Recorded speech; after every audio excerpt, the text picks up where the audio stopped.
I'm Ellen Mary. And I'm Michael Perry. And he's a plant geek. And she's a plant addict. And this is the Plant-Based Podcast. This is more than just a gardening podcast. We'll be exploring the world of plants from every possible angle. We'll be talking about plant-based diets, plant materials and fabrics, the well-being qualities of plants, and giving plenty of gardening tips and tricks. So we'll be chatting worldwide to companies and individuals that are being creative with plants in new and exciting ways. From fabulous flower crowns to foliage-filled lounges. Botanical moisturisers to bamboo clothing. It's all here. And it's all made of plants. This episode of the Plant-Based Podcast is brought to you by our friends at Vegepod. Their integrated raised vegetable garden bed kit makes growing vegetables easy for everyone. With self-watering features and protective canopy, with Vegepod you'll be harvesting your own produce in no time. Available in 3 sizes to suit any garden. Visit vegepod.co.uk and enter PBP10 for a special discount as a PBP subscriber. Okay, so in this episode we are in a warehouse in Surrey and we are about to unpack the world of CBD. We're at Honest Hemp and they pack 130,000 bottles of CBD every day. We're here with Michael, the marketing manager, and Leon, the head of R&D, and we're going to talk all about the fascinating and quite misunderstood world of CBD. So just to start us off, can you tell us exactly what CBD is, how that differs to clear cannabis, and kind of just explain kind of the process of creating it? So just going to throw that over to you guys. So CBD is one of the main compounds found in the cannabis plants. So there's 113 known compounds to date, CBD being one of the main compounds which makes up to, in some strains, up to 40% of the plant. It's non-psychoactive, so unlike one of the other major compounds, THC, it has no psychoactive effect, but has been known to be used for medicinal purposes overseas, although in the UK it's purely sold as a health supplement. So you can just buy it overseas, can't you? Yeah, you can. And legally, yeah? Legally, and also it's sold as a medicine, so in places like the States and Canada it's sold as an actual prescribed pharmaceutical. Wow, that's amazing, isn't it? Like, we're behind. Yeah. We're way behind. Yeah. So, it's not clear cannabis, but can you explain the difference between what is cannabidiol? It's not cannabis oil. Do you know what I mean? Yeah. Because that's quite awkward for a consumer to understand the difference, isn't it? I think because the full word for CBD is cannabidiol, isn't it? Which sounds like cannabis oil. So, but CBD is an extract rather than an oil, isn't it? Yeah. So CBD is one of the compounds found in the cannabis plant. So CBD is an abbreviated term. Cannabidiol, as you said, is a larger, sort of longer. I think that's really worth pointing out because I think especially it's such a badly conceived plant, in the industry and in the press as well. So it's really nice to kind of find that out, isn't it? You've got the hemp plant, and you've got how many? 113 compounds can be extracted from that plant. Wow. And cannabidiol is one of them, which is not spelled cannabidiol. It's IOL at the end instead, and that's just one of those compounds. So it's quite a remarkable plant, actually, isn't it? Absolutely. Yeah, sure. I think one way to look at it would probably be, if you look at an orange, it's got loads of different compounds, loads of different chemicals, really complex chemical makeup. But if you just get the vitamin C, isolate that, and then put that into a concentrated form, it's not harmful at all. That's exactly what CBD is. Okay. That's a good way of putting it. That's a really good way of putting it. So how have the laws changed in the UK? What's happening with it at the moment? Like, what can we have, what can't we have? So CBD is completely legal in the UK. There can't be any sort of health claims or medicinal benefits sort of said alongside when using CBD or in any packaging. But you can buy it over the counter. You can buy it in Holland and Barrett, Boots, Superdrugs, and I think even like places like Tesco's are selling it now, which is which is quite crazy to see when you see a cannabis-derived product in your local supermarket. I did buy some hemp oil the other day for cooking, cooking oil. So, and that's the first time I guess I'd personally seen it. I was like, oh, great, I'll have some of that. Somebody said to me very recently, my daughter has really bad anxiety, and what could I, what plant could I use? Because I do quite a lot of medicinal plants. And I said, why don't you try some CBD? And he went, oh, I don't want to do anything illegal. And I was like, it's not illegal, you can buy it from the pharmacy.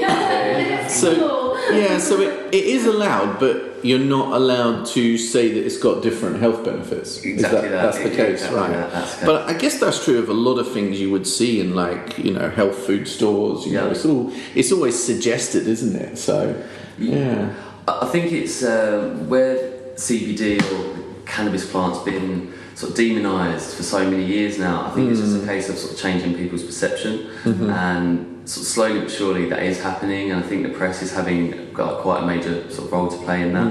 I think there's been a lot of stories over the last year been reported with children who have had conditions and who have been using this product, but bringing it in from overseas. And I think that people seeing that and that being highlighted to the general public is sort of helping sort of change the negative connotation CBD or cannabis does have. And is there research going on behind the scenes there's a lot. So at some point in the future we could legally say what it does. Or is said to do. Hopefully. Hopefully. Okay. I think these trials and things, they all take time and they're long-term things. So until all the research is fully completed, we can go by the user reports, which are all really positive. But until then, we can't make any substantial claims. But then I guess it helps you that there's enough chit chat in the media and in the kind of marketplace about it that people are coming to you to give it a try at least. Absolutely. So, It's good in a sense, but at the same time, if people are unwell, it's not. But you did suggest it could be a placebo effect in some instances, which could be the case with many drugs that are out there. I actually take CBD every day. It's just a general well-being supplement. So I find I just feel a lot better. It's not to sort of say, oh well, I'm on top of the world and I'm feeling great, but if I don't take it, I do. You feel different. I just don't quite feel the same or as good as I did the day before. I guess it's like there's not many I take various vitamins from time to time, but it's not like I suddenly feel like, oh, I've ticked my vitamin D box. I feel amazing today, or vitamin B. It doesn't work like that, does it? The science behind it is we have an endocannabinoid system which CBD interacts with, and so we have these CB1 receptors and CB2 receptors which CBD binds to, and that's the kind of science behind it. We can't go into it, but that's the kind of science. There is science there that it should help you. We have this system that CBD does interact with. So I know a lot of people who take it daily for anxiety, and it really helps. And I know somebody whose son has epilepsy, and she was actually in the newspaper to say that the seizures have calmed down from taking. But he's young, taking CBD every day, and that's amazing. I mean, that can't be placebo. He has epilepsy.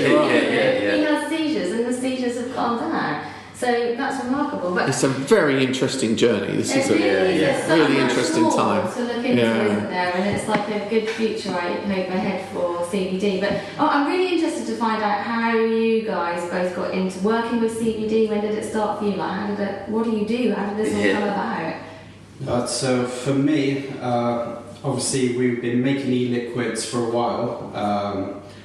Then sort of as a business, we were looking at going into CBD. We had some requests for CBD. So we spent a long time kind of planning everything. Our managing director, Christian, he co-owns a hemp field down in West Sussex. He's had that for quite a while. So for him, this has been something that's been in the making, I think, for about 5 years. Okay. He really came to me. We're sort of deciding what to do, and we thought the Honest Hemp concept was a good concept because we knew a lot of the CBD products out there, nothing's really clear. So we wanted to provide something that has kind of full traceability, uses organic CBD. We wanted people to really know where the products come from and be open and honest about everything. Right, so honest basically means you're not going to get any THC in this product. You're not going to get high, basically. This is a good compound from the hemp plant, and we're being honest about everything that's involved in our processes and stuff. Good name. That's it. Yeah, so that's really where the inception came from.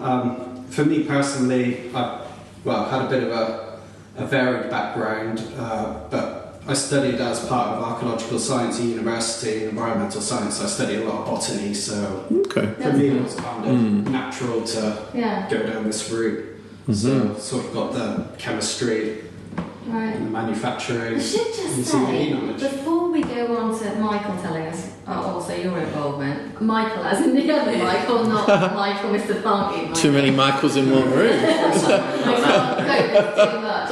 We are sitting in a research lab. I think I should just clarify that. Like the sound is going to be probably quite echoey perhaps. But this is Leon's kingdom, isn't it? This is exactly, this is Leon's world. Yeah, the hemp cave. Michael, what about you? How did it all start for you? So I was actually working for myself, working from home at the time, and I just wasn't quite myself. Working from home really did nearly destroy me, and I was I really struggled with it after 2.5 years. What, loneliness? Or it was that. I really focused, but then too focused in what I was doing, and I didn't put any time aside for myself. Oh, really? And so I was but I was always quite sort of determined that I'm never going to not work for myself again. I'm not going to ever work for anyone else, and I kind of found myself in a really weird place of knowing I needed to get out of the house and be around people, but being really defiant about not working for somebody else. And I was like, I'll only leave, or I'll only go and work for someone if the role is perfect. Okay. And then lo and behold, CBD, the perfect role came up. So there's literally 5 minutes up the road from where I live, I saw a role advertised for CBD marketing. I was like, okay. I knew about the product. I'd actually got some from my friend's dad who was poorly, I think it was about 18 months before, and I'd heard sort of first hand from going, maybe try this could be good, to hearing my friends say, no, this is good, this is real. And so having had that first hand experience, I was like, right, I was really interested in the product. When I was younger, I did grow up around cannabis, so there was a little bit of interest there. But just being able to go, when I met the guys, and being able to go and meet them, see what they were doing, and just know that the industry is so early, and it's only going to go one way. That's exciting. That's to be part of in my early 20s and my late teens. I was working in the recruitment industry, and everyone used to say, the older generation used to say, look, when this industry was booming, it was the fun time, and everything was just learning and it was evolving so quickly. This is where CBD's at, and to be a part of that, it's at such an early stage. Everyone in the industry is learning every day. There's something new every day, and as more and more people are coming into the industry, it's only getting bigger, better, and we're finding out more and more, which is only That's good. brilliant. And at the same time, less and less judgment as well. As a business, knowing that you're a CBD factory almost. Do you feel people judge you? Do you feel like you've got to hide behind a big hedge or something? How does it work? Practically. The Christmas table. So the Christmas table last year, my mum was like, to her partner's mum, she's like, Michael, I hear you've got a new job. What are you doing? So I'm marketing cannabis. All the knife and forks drop on the table, everyone's looking at each other. My mum's like, no, it's completely fine, it's in Holland and Barrett. But I quite like that. I'm quite proud of it. I'm proud. There's so many positive reviews, and our customers, we hear what they say, we see what they say online, and so how can you not be proud of that? Well, that's pretty interesting. It brings me on to the next question, which is, tell us about your demographic, because of course it's those ones that were judging you around the dinner table that are probably the ones that are making use of it, but maybe secretly. How does that work then? Is your customer base really mixed, or? I guess it is. You've got sort of two. It seems to be sort of two almost waves. It seems to be that a younger generation who are just quite sort of keen to try it, or they're hearing a lot about a lot of the positive effects it can have. But then we're also finding that I think our main demographics are women over 50. I'd probably say. It seems to be but it might just be that that's where you're hearing about the product. There's a lot of newspapers are now reporting on it, and online. Facebook, Instagram, it's quite easy to find information about the subject, but the actual to search for good, honest information on CBD can be quite difficult. It is still quite suppressed online. We touched on the future, what the future holds, but it's exciting, isn't it? At the end of the day, we've kind of already been over that a little bit. But I just need to say, I just love plants. Yeah. That's it. Yeah. This is a plant. We know that bit. I know, but like when you listen to this, so you're not a gardener. Are you a gardener? No, Are you a no. gardener? You don't know. Oh, you look like you are a bit like a little gardener, right? Painting is I like my bonsais. How do you keep them alive?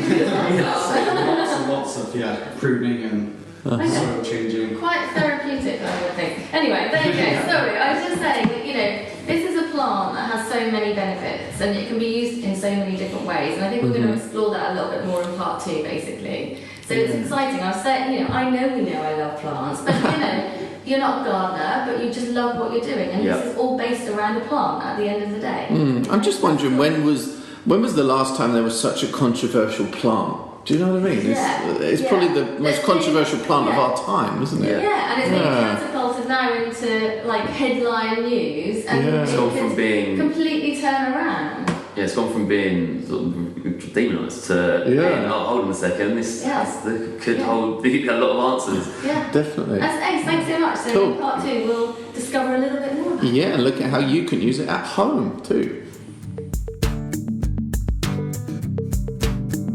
This episode of the Plant-Based Podcast is brought to you by our friends at Vegepod. Their integrated raised vegetable garden bed kit makes growing vegetables easy for everyone.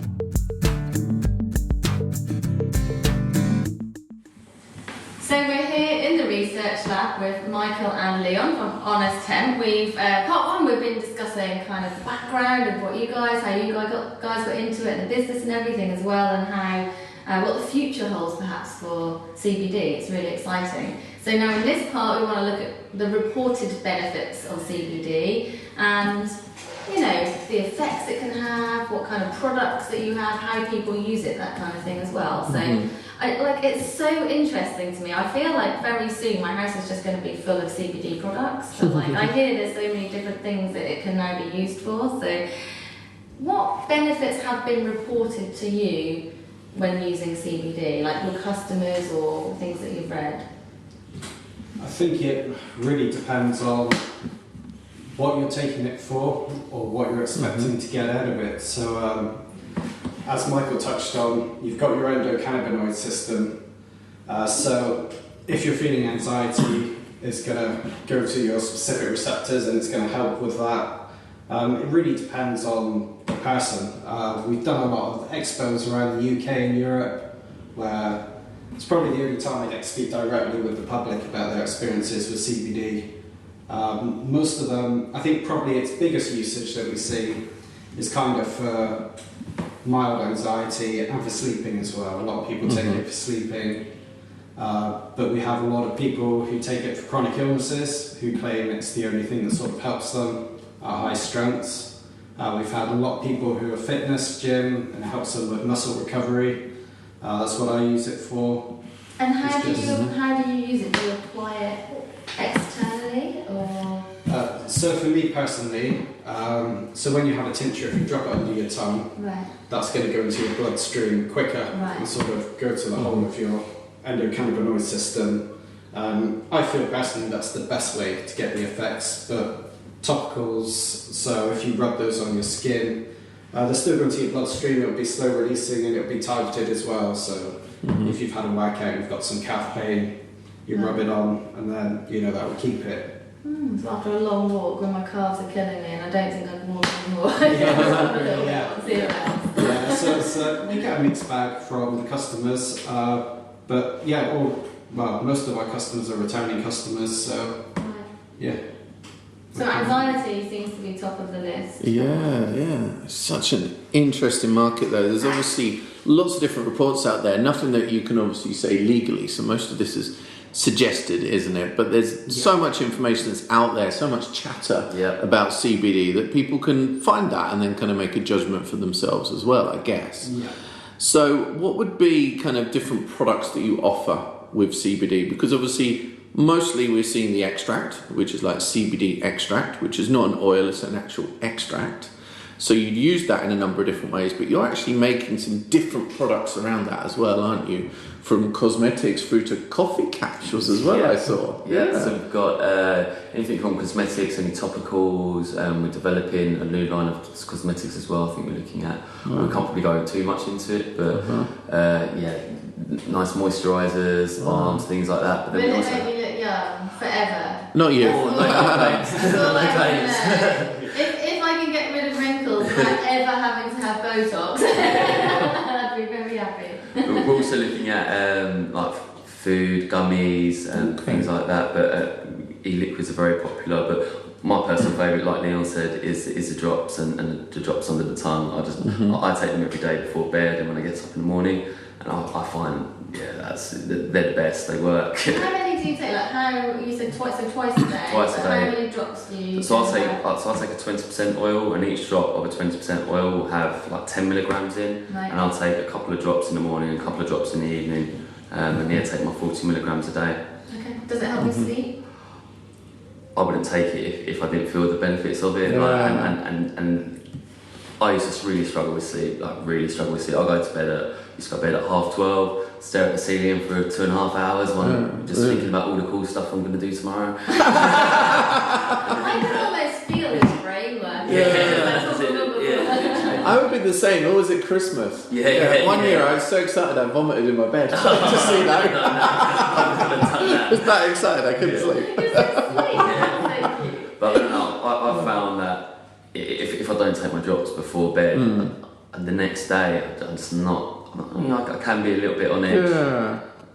Right. Is that because you then become dependent to it? Because I have wondered this. Yeah. I have wondered it, but my perception of taking a CBD is it's like small 1%, and I might feel like I get 1% better sleep. Yeah. There might be the 1% where I feel that I've taken it, and because I know I've taken it, it might give myself a slight placebo effect. Yeah. It might be 1% that I'm a little less anxious, or and all these 1% just might make up a 5-10% difference, which if I don't take it, I notice. that's quite interesting. Is it fragrant, the one that you would take? No. Well, I actually take. So we have. because you'd be taking it under your tongue. Under your tongue, yeah. So like we do have an orange flavoured, which is orange flavour mixed with an MCT carrier oil, which is a coconut-based carrier oil. We also have a plain MCT, which is like quite tasteless. And I take a hemp seed. I quite like.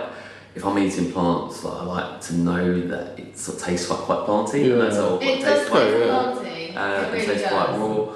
And so I find with the hemp seed, it's sort of like afterwards I can be like, I feel I've actually had my plant. Had your plant. Okay. My plant. No, just thinking, I use lavender oil on my pillow every night to sleep, and I think, I don't know if the lavender actually works, but I've associated sleep with the smell of lavender. So it's like, what is working there? But obviously, the same with CBD. Herbs have got reputed medical uses, but there's very little actual, secure research into that, is there? So a lot of that is suggested. I've often posted something about chamomile really helps sleep and calms you as well. And then there'll always be someone who says, well, where's your proof? Yeah. Where's the research? It's like, You don't know for sure. Try it yourself, if it works for you, that's all you need to know. Exactly. And that's what we find, like a lot of our customers, I think our return rate is probably up in the 70% of our customers coming back, and that's I think proof is in the pudding. People can look at the product for the first time and be like, oh, that it looks a little bit expensive. But if 70% of people are coming back and buying them again, then it's obviously worth it. Totally. But isn't it about the quality as well? Because I've seen some people selling CBD that have said, "Oh no, you've got to buy from us because this will be less quality. It won't be as good a percentage or something." I imagine yours is super pure, so then would potentially give better benefits than a cheaper, differently made one, for example. Or you've got to know your sources, I guess. You do definitely have to know your sources and how it's made. There are cheaper ways to extract the oil, and obviously, with things like food and drink, you have to be really careful of heavy metals and stuff like that, and the sources that it's come from. So we would always say any reputable supplier will have the lab test results, and we'll test for heavy metals and things like that. Actually, really do need to know what you're getting. I've done a lot of market research out there, and I've tried a lot of oils actually on the high street, and you'd be quite surprised what is in some of these oils, if any CBD at all. There's a lot of mislabeled products out there where that are just trying to ride the wave of this this movement, and almost trying to sort of mislead people in certain ways by using the words hemp, like hemp oil, CBD, milligram this, but it can be quite confusing if someone's just looking at buying CBD for the first time. But then that's why you go to a reputable supplier with full lab test results, traceability. Definitely, and that's where the story of honest hemp. Yeah, it's like saying faster pasta, isn't it? Honest hemp. But that's where the story of Honest Hemp obviously comes from. Trying to make sure you've got the very best extract. Offering it in a really pure way. So. Yeah, I mean it's quite difficult because a lot of cheaper oils out there, they go through less processing, so it's kind of less processing. So isolating the CBD obviously takes a lot of processing, so the raw materials are going to be a lot more expensive to get in. So a lot of the cheaper products out there actually do have traces of THC and other cannabis. Which is illegal. Yeah. Exactly. And I've heard some places have been shut down because of that. They've been checked out and they found. I think there's a common misconception or a common misbelief that if you can sell a product under 0.2% with under 0.2% THC, which it isn't actually the case. That's like a growing guideline, or you can't grow hemp over 0.2% THC. Whereas in the UK, it's less. So it's 1 milligram.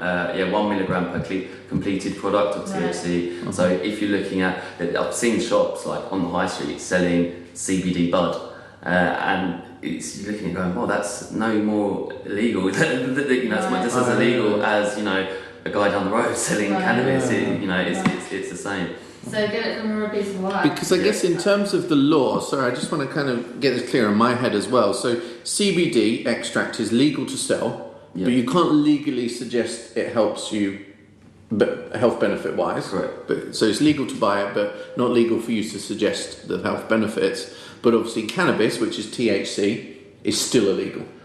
In any form, any product, and that is the one that 1 milligram of THC in it is illegal in the UK. So any trace of THC is illegal. So talking about other compounds then, so THC is one, CBD is one. There's other ones like CBG and CBDA, and together these can create the entourage effect. Can you tell us a little bit more about that?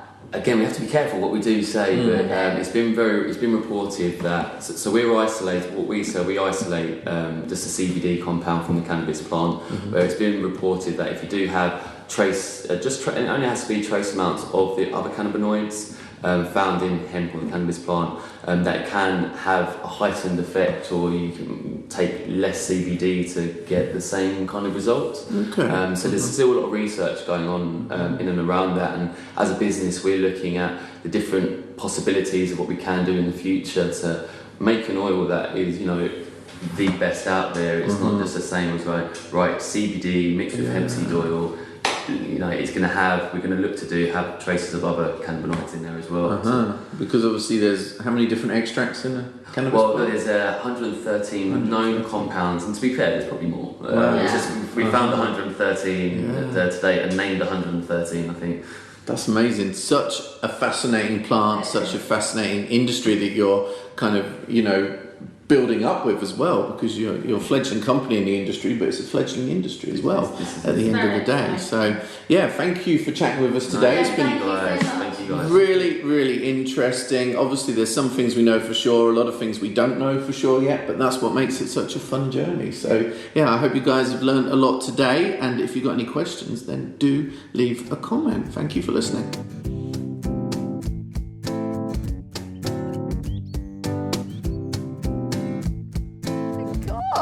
It's on. The recorder's on. The recorder is on. Everything's being recorded now. Melon! No swearing I haven't allowed. seen you forever. Where have you been? What do you mean forever? I don't know. I feel like we're together today, face to face, for the first time for what it feels like ever. And Probably it feels about like 6 weeks or so. Yeah, exactly. And when you walked into the place we were today. You look so pretty as well, I have to say. Thank you. Because you're in this like little cartoon outfit today. Like, it's really cute. No, cartoon because it's really bright colours. Do you know what I mean? It's just nice. I'm in a cartoon outfit that makes me look Oh God, pretty. I've mucked it up now, haven't I? I've mucked it up by saying I'm taking cartoon. the compliment. Thank you very much. Okay, awesome. And also, you look sun-kissed. Really? Yeah. It's because I've been in the Seychelles. And I'm Yeah. particularly loving your velour trousers. Oh, thank you. Do you know, being on the plane to Seychelles, it was so middle class. Was it? all I bet it was. Doctors and stuff, yeah. It was Really? like, what? Did you feel out of place? No! You Jezebel. I am middle class and I've nearly ripped off my monster earring in the furore. But honestly, it was calmer the other night. You know, we were going to record this the other night on Skype and I'm glad we didn't because I was in such a rancid hotel. Oh. Whereabouts were you? Don't usually misfire when it comes to a hotel, but like... It was bad. There was cable ties holding the shower thing up. Brilliant. Oh my God. But the thing is, you just have to be careful when, you know, I was trying to get a good hotel for a good price, but sometimes, even though they're generic, you're better just to go with Travelodge or Premier Inn. At least Yeah, you know because what the you deal know what is. you're going to get. Because sometimes the photos really fool you, you know? Oh my God. It was just like... Were you only there one night? I was booked for 2, but I just left the next day. Did you? Yeah. I just left the key on the side, so I don't know if they knew that I'd really left or not. Massive Wow. come down from staying in the I know. Seychelles. Did you But- have an amazing time there, though? Oh, definitely, yeah. But, yeah. Well, I left this hotel and then I booked into That's another right. one, so yeah. Yeah, no, it was really cool. Oh, my God, so many bucket list plants. Oh, The my God. cannonball tree. Oh, if Stop swearing. I keep getting told off for swearing on the podcast. I was just going to say S a brick, Okay. which is one of my most commonly used swear phrases, just Okay. so you know. Yeah. As you do know. Yeah, cannibal tree was super cool. Oh my God. It was funny because I'd seen one in Bali a couple Yeah. of weeks before. Could you smell it though And at night? No, it wasn't near where we were staying. Ah. And then You I staying somewhere posted it. I posted it.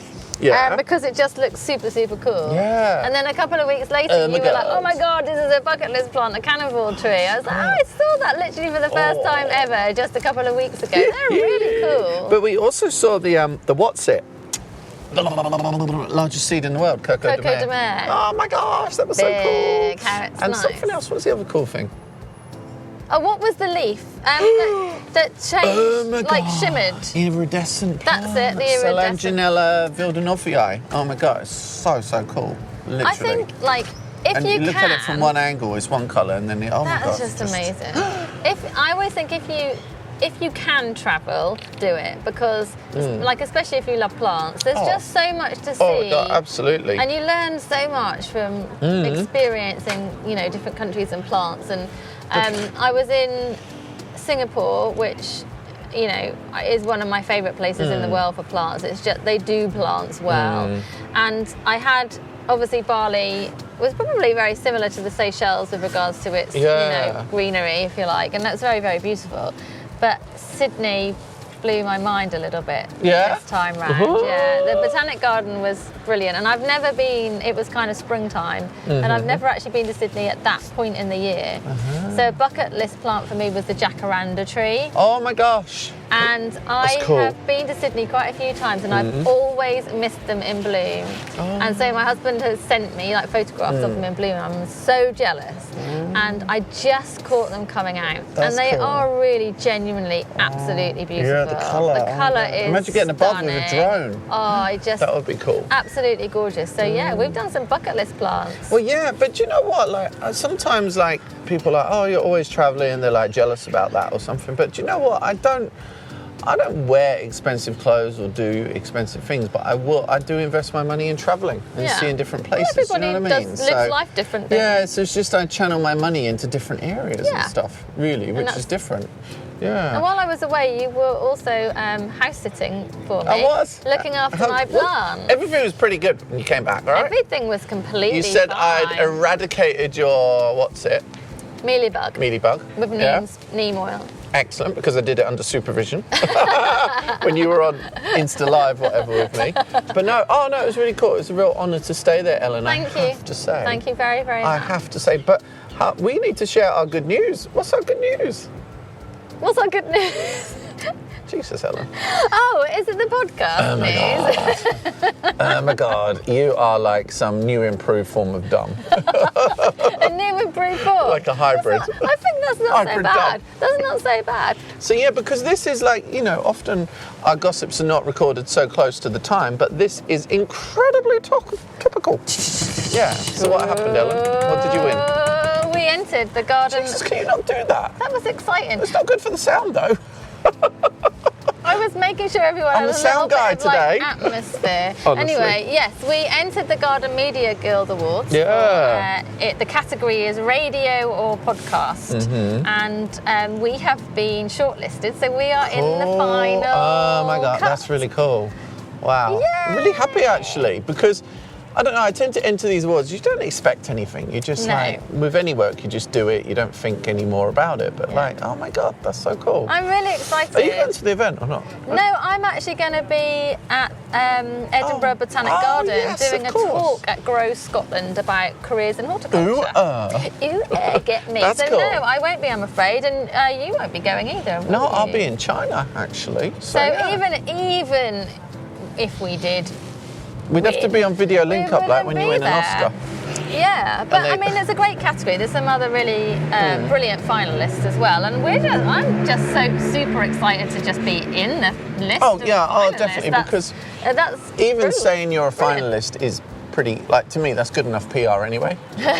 Really. I just think it's, you know, we've only been doing this since last year, so to be recognised and be in that totally. list is really, Did you enter really anything cool. else, or?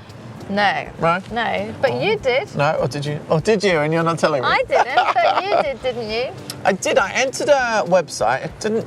Nothing back on website or social media, but I was shortlisted on the.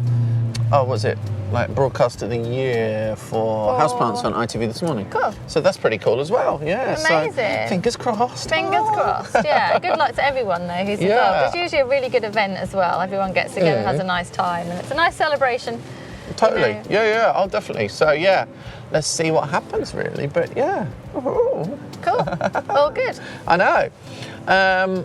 What else has been going on for you then, Melon? Well, You I've came just down been from away. Norwich today. I've been away for the whole month. Yeah. Got back, done a talk at Vegefest. Oh yeah, how's that? Which was really good. So Vegefest is all about kind of vegan food and vegan living. And of course today that we're recording this is World Vegan Day. Oh yeah, of isn't course, it? yeah. Too. So Are you still vegan? Am I still vegan? I don't think I'm ever not going to be vegan. We're like yin and yang, aren't we? Yeah. I'm like, you know, I love a bit of salami, and you're like, oh no, I want a carrot, or something like That's that. like a classic kind of line, really. As a vegan, you only eat lettuce and carrots, apparently. I know.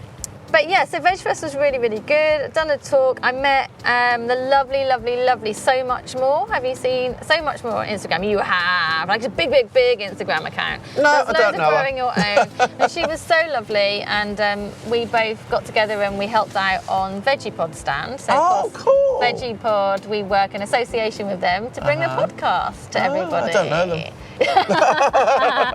So Neil was there, and actually the stand was really busy. Yeah, that's everybody cool. who came, like, we were on level 2. Because for them, it's not like being at a flower show. It was a very different event. It's completely so that's different, really and actually cool. there's not a great deal of gardening going on at Vegefest at all. So the Vegepods were really, really That's a popular. clever place Had to be, yeah. Loads of interest in it, and the gardening part is all with Veganic, or the Veganic Organic Network.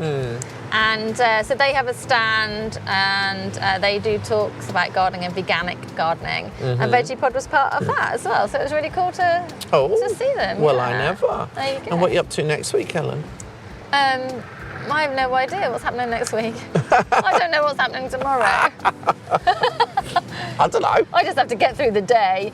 What are you doing next week? We've been out recording today, haven't we? So we've been. Yeah, Can we we've say had a where we've been or not? I don't remember. I don't remember what our self-imposed rules are. Yeah, well, so it means that why not? Coming up, Yeah. we've got indoor garden design. Yeah. So that will be in the next series. With one of the nicest guys Oh you my could gosh. ever meet, actually. Yeah. Ian was fab.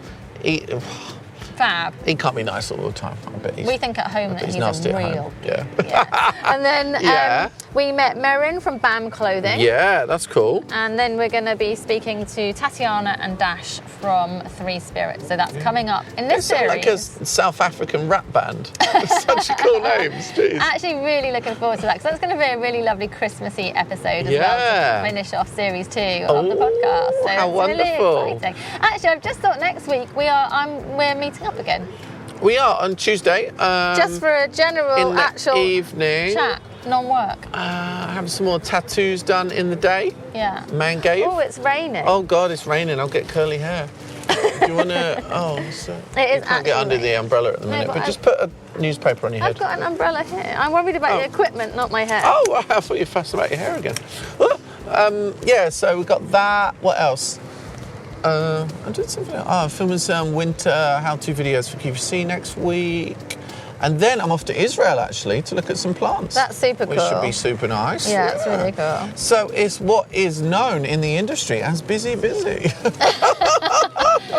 And then you're off to China, Yeah. where you can just be. Yeah, and do some planning, kind of like get a hold of stuff like that, really, and kind of a bit of important downtime, really. So yeah, should be Everyone cool. needs it.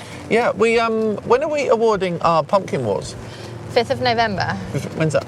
in a few days. Bonfire night. Okay. So people can still enter now, but In a couple of days. no one gives a rat's what's it about the pumpkins now, do they? I saw No. one kick down the street today in Oldgate. There's a massive Oldgate. thing, Oh, like going silly, on, colloquial. online about, don't throw your pumpkins Yeah, the away. It's waste and food, stuff. it's Yeah. a massive waste. So, eat your pumpkins, definitely. But some of the entries have been really, really good. Yeah, you sure they're not just iStock pictures? No, they're not. I'm sure I trust our listeners. Oh, they're so trusting, Ellen, honestly. Some of them are amazing, really. So, yeah, it's all good.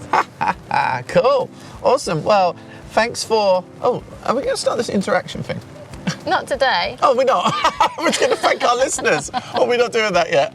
Well, we should always thank We our listeners. scheduled that in for another time, But apparently. we have got some really exciting changes coming up to the podcast that Michael's almost given away, and that's cool. Yeah. We're going to make a few changes, aren't we? We're going to hopefully be really interactive with everybody who listens, so Yeah. that's really cool. It's raining a lot. It's raining a lot It's actually now. raining a lot, so we might have to move. But anyway, shall we move? Yeah, all right, babe. Bye.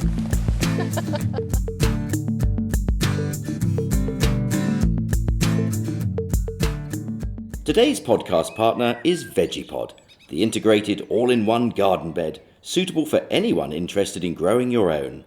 You'll be amazed at how quickly your vegetables grow in a Vegepod. And as a special offer for our listeners, Vegepod are offering PPP subscribers 10% off any sized Vegepod when purchased with a stand or a trolley. Simply go to vegepod.co.uk and enter PBP10 on checkout. Thank you so much for listening to this episode of the Plant-Based Podcast. Have a browse of the rest of the library or hop on over to the website, which is theplantbasedpodcast.net. You'll also find our social media links.